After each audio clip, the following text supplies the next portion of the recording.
All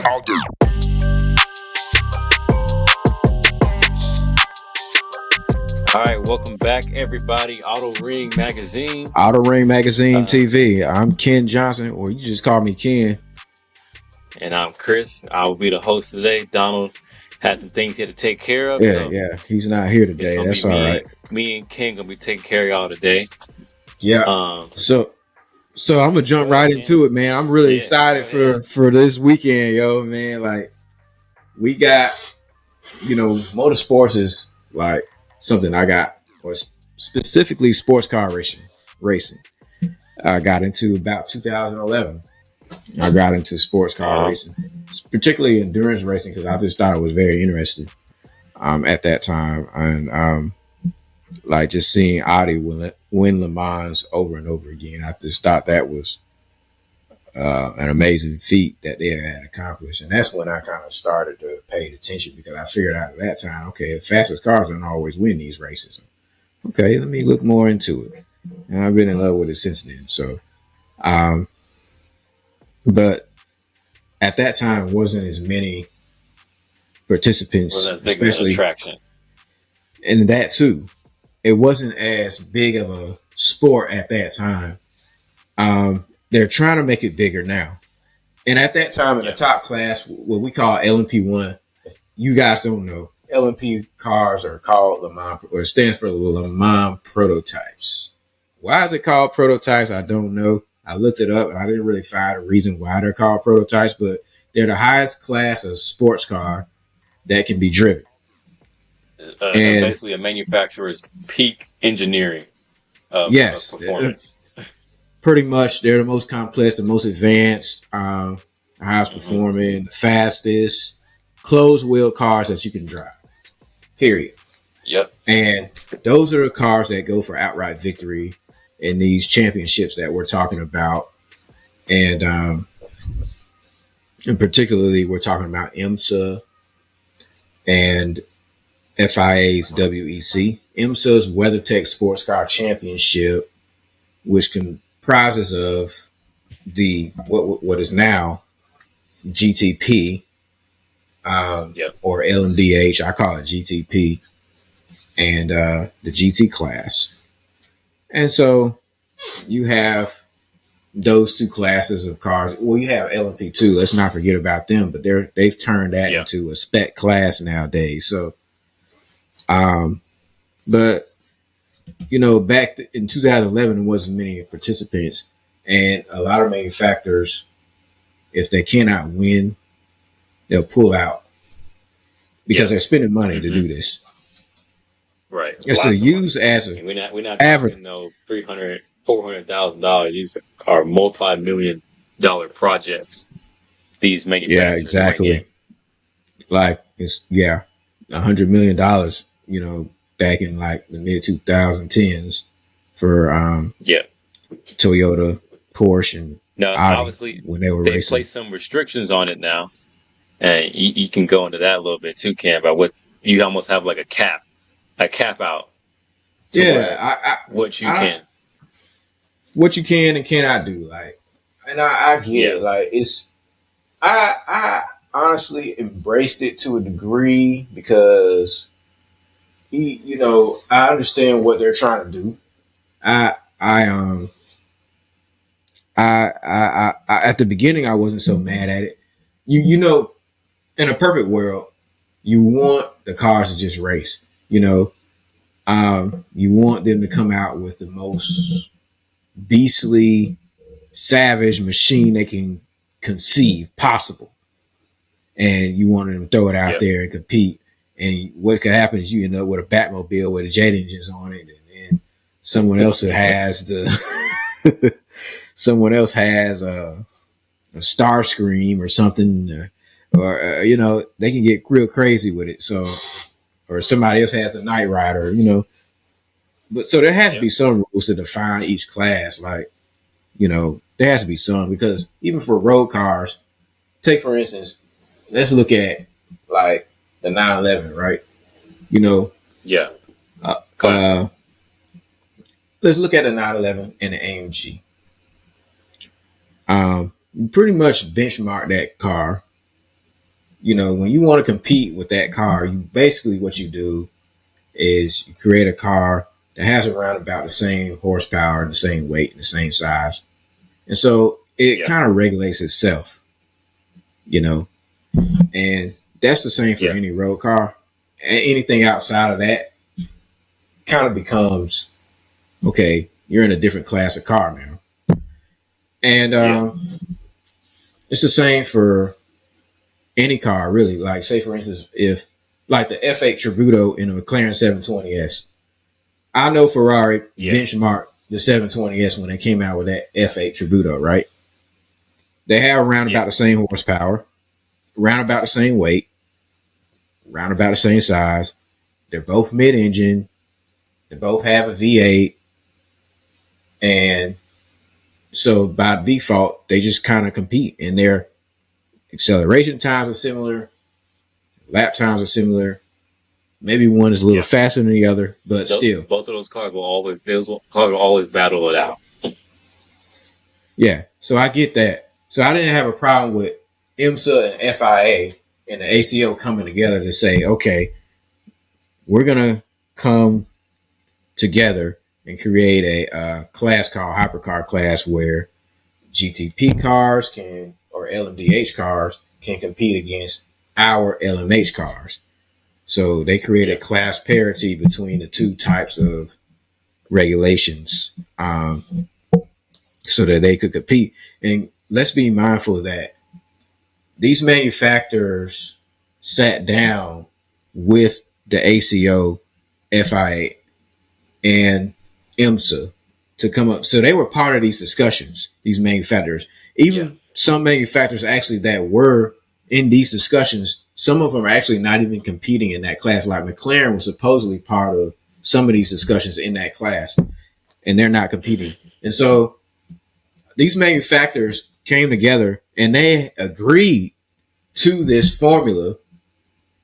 And the goal was, for one, everybody has a fair chance at winning or being competitive. Yeah.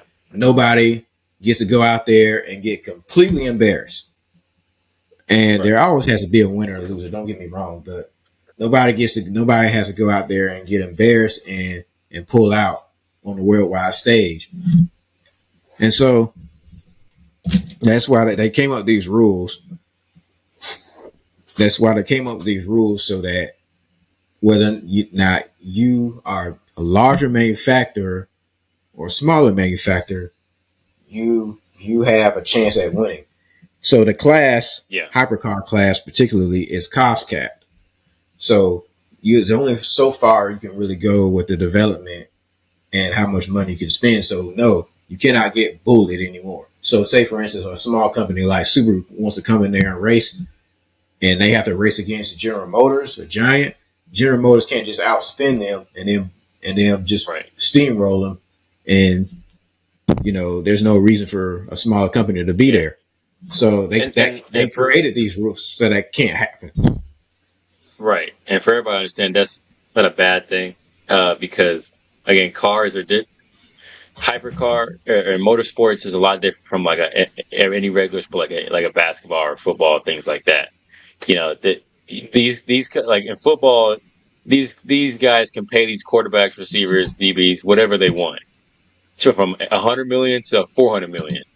But in racing, it's a lot different. If you give these guys like a GM or even to say a Honda or BMW or Ferrari, whatever, any budget, they're going to go to the extreme to make sure that they win, and they will spend all types of money because absolutely it really showcases the brand. And if you give these guys even a budget, they're going to go haywire. So the cost cap is smart, and it allows for more competition to come in. And what it comes down to is what's the best car you can make with this money? What's the best that you can do? And that's what makes it competitive, because you'll have some guys that come in whose cars are just terrible, that break down, that catch fire, that can't go multiple stints. I mean, you'll have that, but that's what separates this team's engineers who's always handling that stuff well versus the other team's engineers who are lacking in those areas. So it encourages you to improve your designs, improve the mechanics of your car, and how everything flows. So it's very important that a cost cap is there.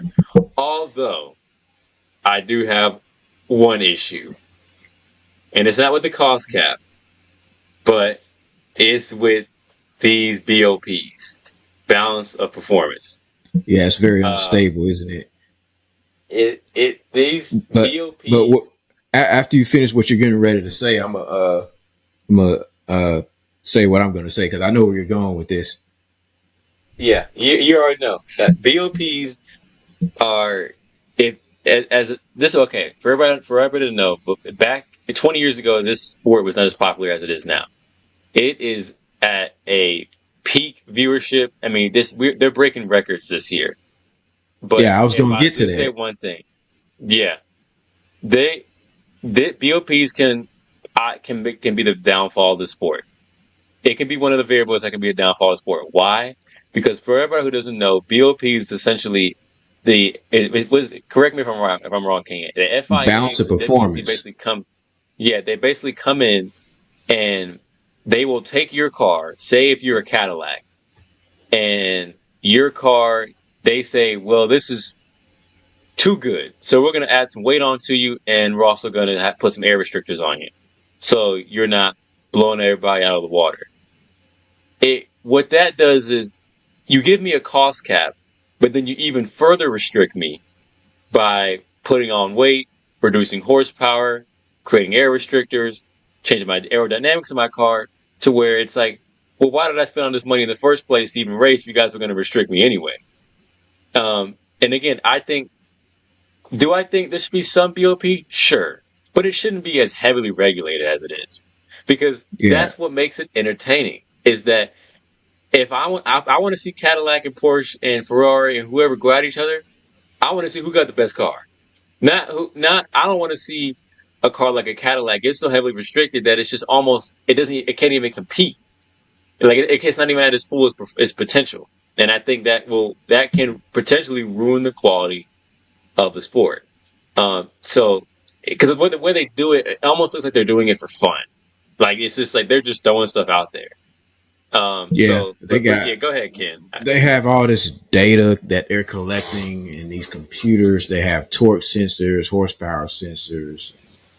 They do wind tunnel tests to get the cars homologated before they're allowed to race. And they have pre-race inspection and post-race inspection. They have a lot of security.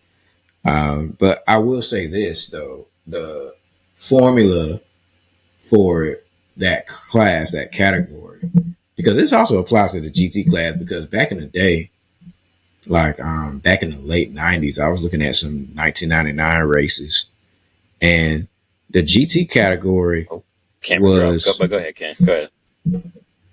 The GT category was full of a lot of Porsche 911s, and I'm like, okay, it has Porsche 911s, the Dodge Viper, and the Corvette, and then that was pretty much it, like back in those days. Nowadays, you have a deeper division in the GT class. You have Porsche. You do have Porsche there. You have Corvette there. The Viper is gone, but you have Aston Martin. You have Acura. You have Lexus. Yep. You have McLaren with their 720S. A few years ago, the Ford GT was racing in that class, and it was very dominant. It was might have been the best GT car outside the Corvette, maybe. Now you have the Ford Mustang racing in that class. Yep. You have the Mercedes AMG racing in that class. It's a deep division. You have the Acura NSX racing in that class. It's deep. You have the BMW M3 or M4 GT. M4 GT, yeah. Racing in that class Mercedes too. Going to replace that current AMG GT with the new one? Do we know that? I don't know. I don't know when that's going to happen. I don't even know if the AMG GT is in the WEC. I think that might just be for IMSA for the most part. They might be at Le Mans, but I haven't really checked to see if they're on the entry list for Le Mans yet. I haven't heard anything about AMG being in any WEC races for this season. So they've been in the IMSA series for this season. Yeah. So I don't know yet. They might replace it maybe next year with a new one. But there's a deeper division in the GT class, as well as the top running Le Mans prototype category. So the participation has gotten a lot higher. So the manufacturers must like the rules. And on top of that, to some extent, I guess, yeah.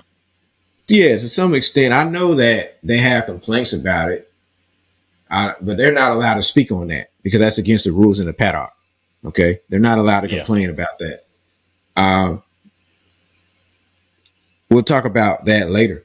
But in terms of like just going back to like the 90s, like the viewership and the attendance records have been completely shattered.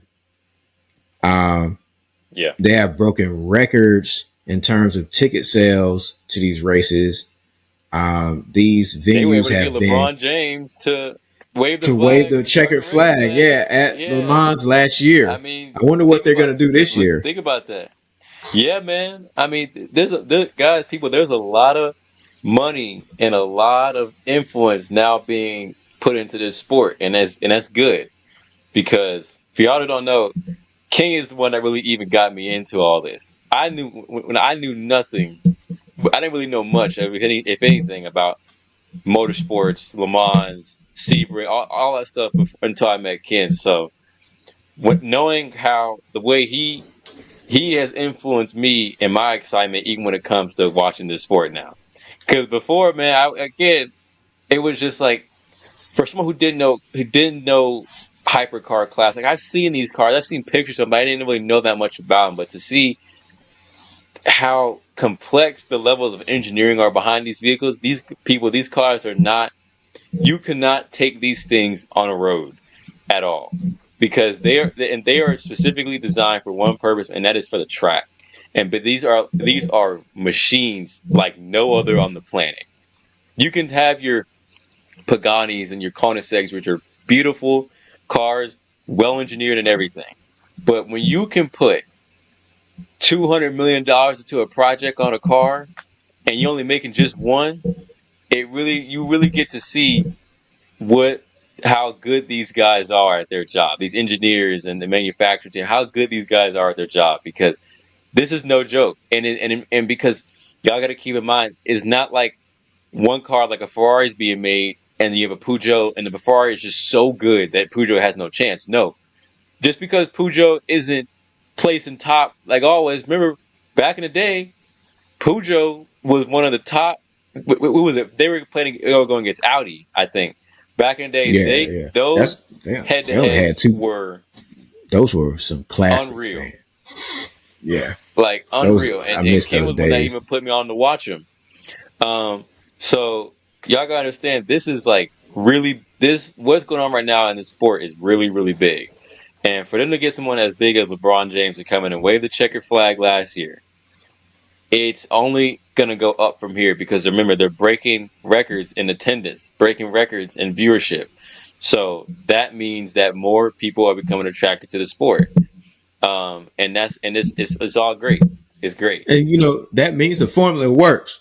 So I mean, despite what I might say, like, I don't like how they modify the horsepower, the torque numbers, and now they got this thing where they modify horsepower above 250 kilometers per hour or 155 miles per hour. Yeah. Oh my God. Where you can either get a decrease or an increase, depending on which car, and then they modify the weights and the energy per stint. They modifying that too. The fuel tank size and modifying that. What it looks like is like, one thing I've always hated in sports, and me growing up playing sport, I played basketball my whole life. The one thing I've always hated is the whole everybody's a winner mindset. I've never liked that. And I'm not saying this is what Le Mans is doing or the FIA is doing, but when a car is going that fast and you are going to willingly decrease its power just so it stays competitive, I don't like that. Because if you're gonna get smoked, you're gonna get smoked. And if that's the case, it's on the manufacturers to make sure that they don't put themselves in that position. I just don't like that rule at all. No matter, I don't care if it's on a jalopy. I don't care what car it's on.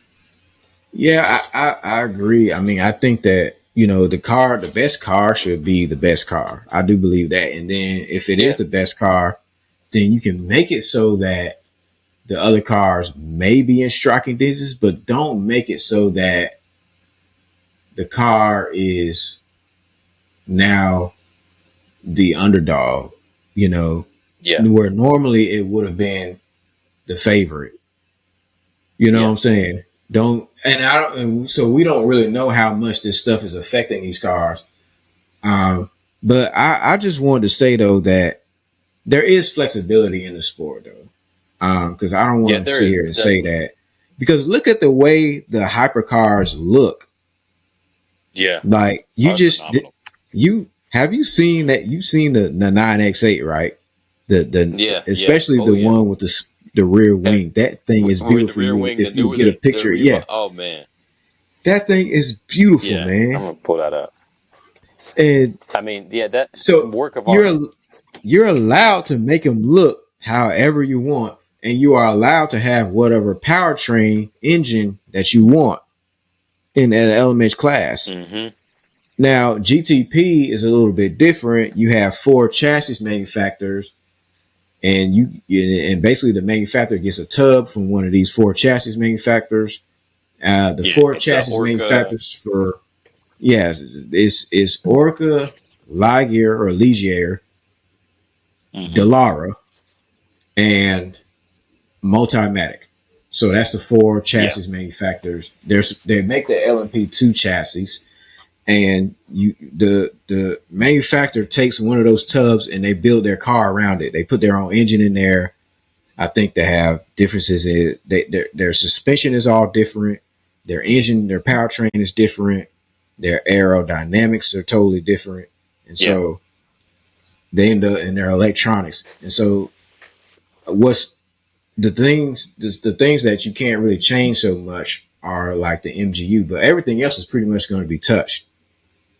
The MGU and whatnot, that might not be touched as much. So it's so you building off of some type of a base with that. Off of like a baseline or a template instead of completely in house. Right. Exactly. It's supposed to be. It's supposed to make it cheaper. Right, and I was about to go there. And again, it can drive some manufacturers, smaller manufacturers, to come in and already have something that they can work with, and then they can spec it to its best ability, to do the best that they can with this chassis. So again, there's plenty of ways to get into the sport, and this is going to all manufacturers. I would love to see some more manufacturers in Le Mans. I mean, and I'm not even just saying we have Ferrari, we have Porsche, we have Audi is no longer in, but Volkswagen is Porsche, or Porsche is Volkswagen. So Lamborghini, AMG, whatever. But I'll be honest, man, I want to see some Subarus or stuff like that. Like they're not going to do it, man. But they're not going to be in that category. They can't race. I mean, I mean, you don't think Subaru could bring in like a WRX? No, they get their behinds whooped. They gonna get their behinds whooped. I'll tell you that. I don't care what chassis. They can pick the Orca chassis. A lot of the LMP2 privateer teams like the Orca chassis the best. I don't care what chassis they pick. They ain't no helping Subaru. Okay. All-wheel drive, man. No.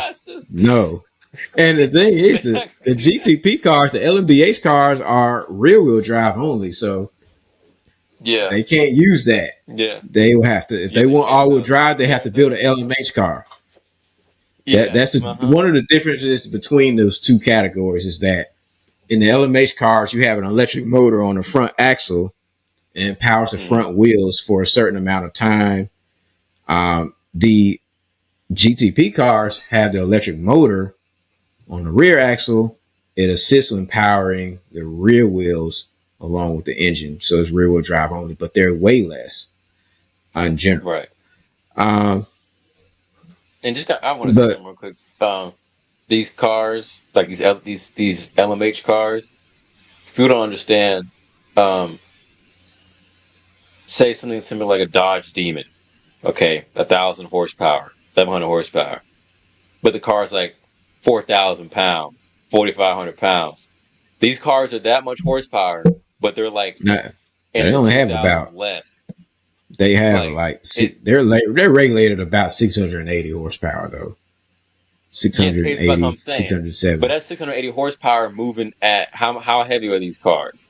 I mean, they're very super light. It's about 2,200 pounds. So at the around Come on, that's just insane. So it weighs about a ton. I'll ask you this: do you think there should be some more manufacturers in motorsports racing with Le Mans, the WEC or IMSA? If you think so, who would you like to see? I do like. Well, it's to me personally, since I've been watching it since 2011. I am really, really excited about this era in sports car racing.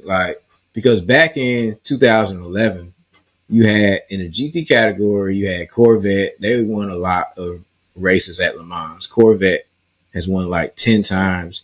They used to win a lot. Wow. Then you had Porsche, of course, which we already know they need no introduction in that class. You had some manufacturers like the Dodge Viper was in that class at one point when the Viper was still in production. I didn't know Dodge Viper was even. I didn't know they raced that car. They raced that car and it was good. No lie. Wow.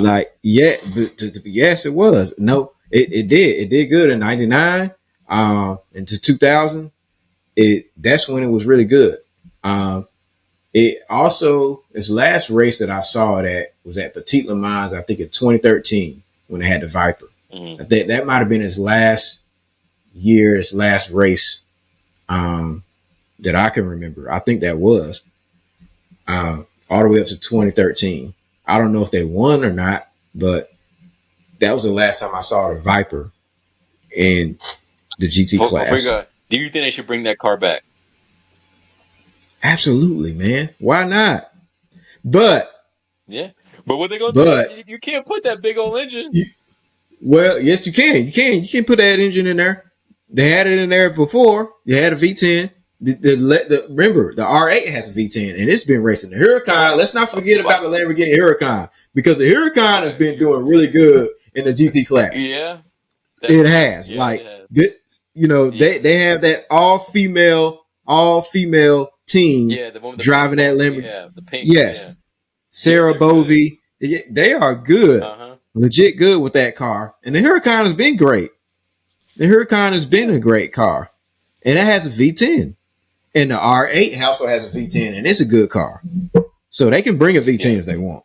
They can bring a V10, but it ain't going to sound that. It didn't sound that good, though. It didn't have that sound. Yeah, What do you think? Because when most people think of Dodge Viper, they're thinking some drag racing, just freak, 2,000, 3,000 horsepower. But regardless, do you think Dodge will ever come back? Would you like to see them back in motorsports? Why not? I mean, why not? Like, there's manufacturers I would like to see back. I would like to see the RX-7 back in the GT class. But, I mean, it's just. I would see Mazda back in general. But it's expensive. Like I said, look at the participation. You got Aston Martin. Back in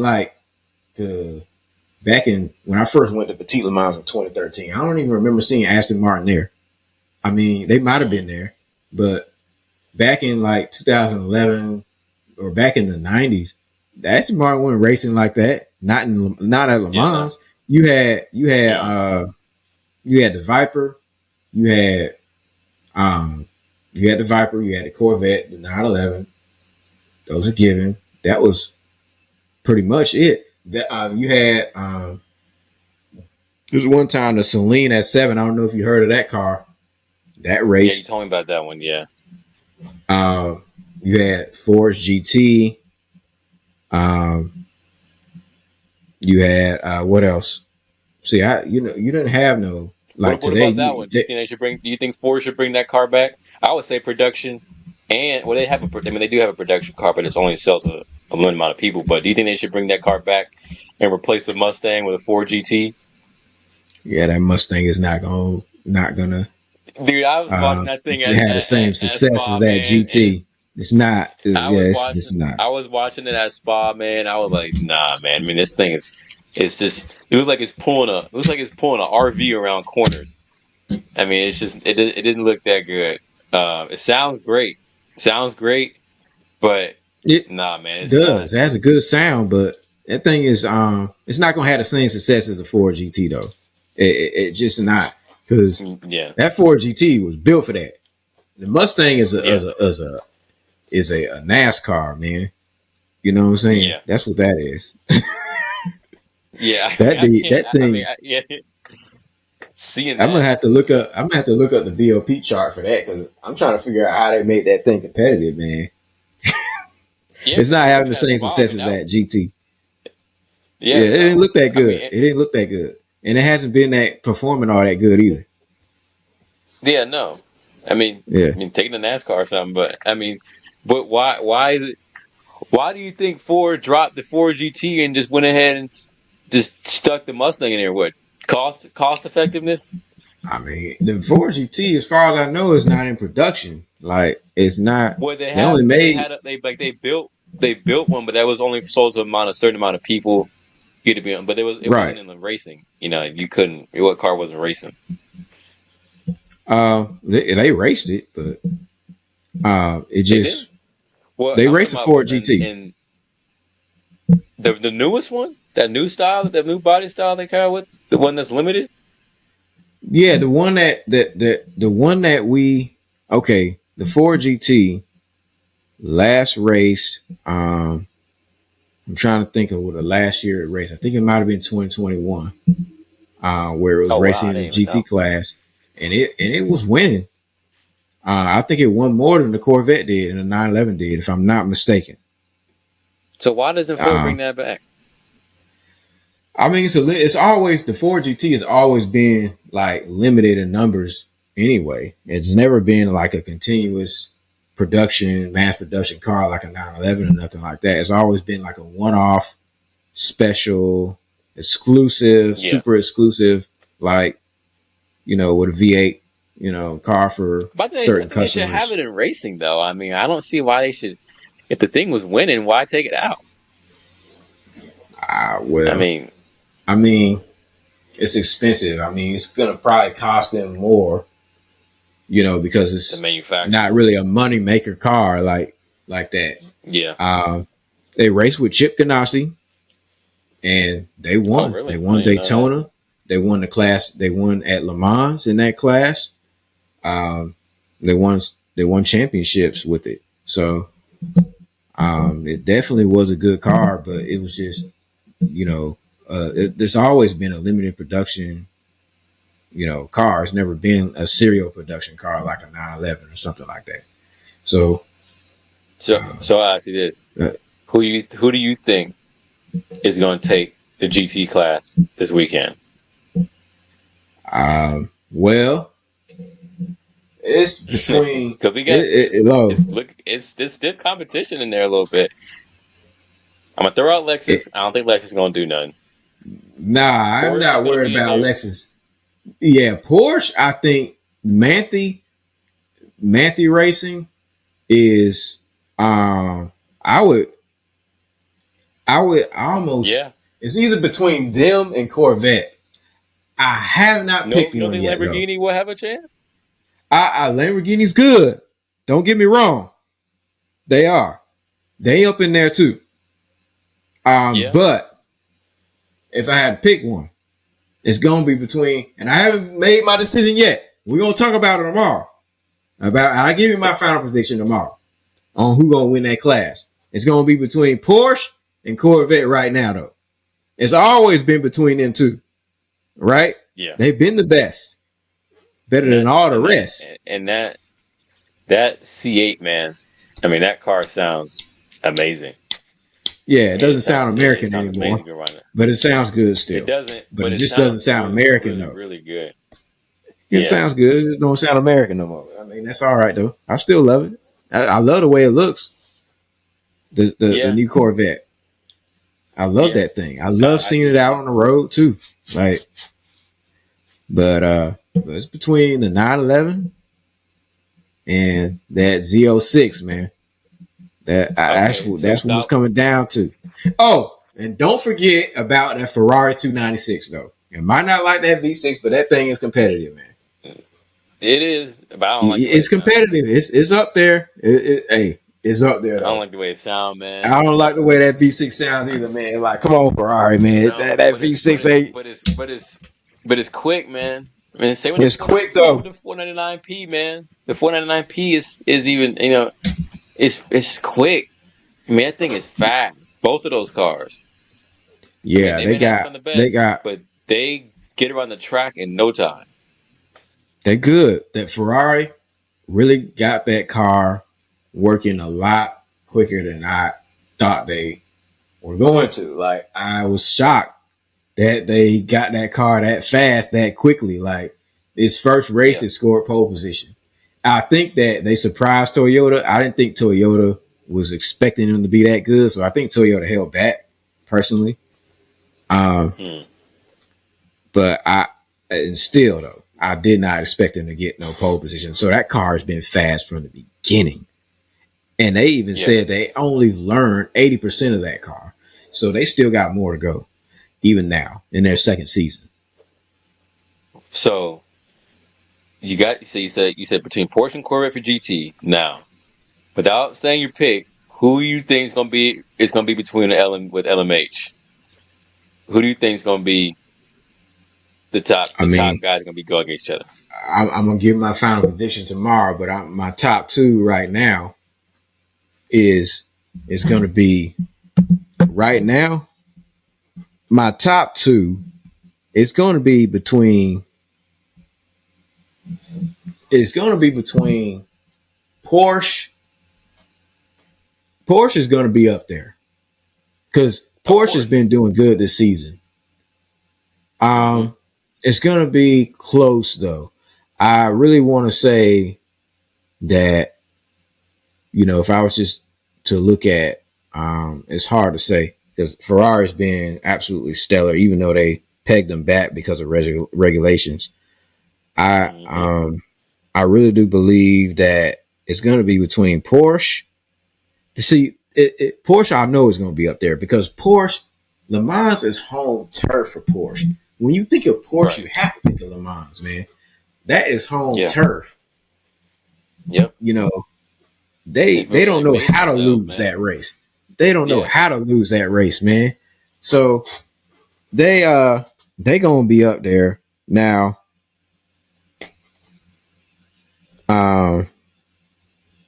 It's tough, man. Like, it's tough to say who number two is gonna be, though. Because mine is Porsche and Cadillac. Okay, Porsche Cadillac. That's a good pick. I mean, Cadillac, the only reason why I have not picked them as number two is because they haven't been in the races, even with that one car they've been racing in the WEC, they have not shown consistent pace. So I don't know. Last year their performance was good. They had too many incidents though. And that's another thing about Cadillac we got to talk about. They have, and it's still going on to this year. It's like they don't get beaten, they lose. If you know what I mean by that. Good. That's great way to put it. Yeah. So because it's not like their performance is lackadaisical when they're going around the track. These guys are quick and they got good drivers, but it's just like I said in one of the previous episodes. They put themselves in positions to where they have to climb back up and they have to take a lot of risk. if they put themselves in positions where they can be a little bit more comfortable throughout the race, it don't gotta be first place, but not to where you gotta crawl back up with between the GT cars and then end up getting knocked out and stopping the race for a whole hour and a half. Like stuff like that, man. They have to clean that up if they want to win this race. I know you talking about. I know one of the incidents you talking about that you're referring to is at Sebring, where Felipe Durrani had a 12-second lead over the second place car, and he took a risk. Yeah. He was not even around like a traffic jam in front of him. All he had to do was get past a Lamborghini, and he crashed into it. It was like I'm talking about Spa. Spa was what? Now Spa. Okay, that was aggravating. But when you encountering, like, he had an opportunity that I can kind of understand where Aerobound. I'm trying to understand. I'm not a racer, but I'm trying to understand the way he was thinking at that time. He was coming up upon a Porsche really fast. And I'm thinking that it was a Porsche that he was going to pass. It was a number 99. Okay. And it was a what was next to him? A BMW, right? Was it a BMW that he hit? But the BMW is what he hit. Yeah. He hit the BMW, but at that time, think about the opportunities and how much time you have. If he didn't pass him there, where was he going to pass him? Because you never know what could have happened. That Porsche driver could have made it hard to pass him later. And he knew he had an opportunity, and he didn't want to throw it away. And on top of that, he was coming up behind that Porsche really fast. And I think that what he was thinking was, this is going to be an easy pass, and he went for it. And I guess he thought he had cleared that BMW, and he didn't clear the BMW. Now, of course, all he had to do was back off the throttle a little bit, and then make sure he was past the BMW. But I think that what he was thinking, if he did back off the throttle, he would lose his opportunity to pass that Porsche, and he didn't want to lose that. Yeah, he wanted to go for a really quick pass and make it stick. So, got in an accident. Felipe Durrani was different. He just was passing a Lamborghini and he came over too fast. So they have a lot of those incidents that have happened to him, where Sebastian Bourdais at the beginning of the race spin. I've seen other incidents where Renger van der Zande will go off the track into the gravel trap. A lot of that stuff has happened to them, or a safety car comes out the wrong time and it's not favorable for them at the time, and then they end up losing their position. Yeah, that one's been a lot, because you look back to last year, even like Daytona. If you look at Petit Le Mans. I mean, like the safety car thing, man, is one of because that's in the IMSA series. It's safety car that's rules. Like Acura's saving grace. I really do believe they need to figure out a better way to do that. I mean, I understand it benefits manufacturers. Like, say for instance, if you get a penalty, right? It's you're out of the race unless you get a safety car to help you catch back up. And so the safety car allows that to happen. So it makes the race more interesting for longer, instead of just watching one car run away with the race because you got a penalty. And so I kind of get it. I mean, it's just that if a car has built up a lead and they had the reliability, say for instance at Daytona last year, Acura was in the pits for longer than every single GTP team, LMDH team. Yeah. And they still ended up winning the race. And that was due to the safety car. Yeah. And Cadillac it allows you to get right back up. Right. You get to get your lap back. So you get a wave around and get your lap back. So if you get a penalty and you lose a lap, you get it back. So you don't have to worry about, and they have so many of them. They're so easy to come out. If a leaf falls on the track, then the safety car. Yeah. And if I was to say that's one of the things they need to change, like what requires a safety car, really? Like, because I like the safety zone rules that they have in the WEC where they just zone that section of the track off where it's a yellow flag section and you have to slow down once you pass it to a certain speed.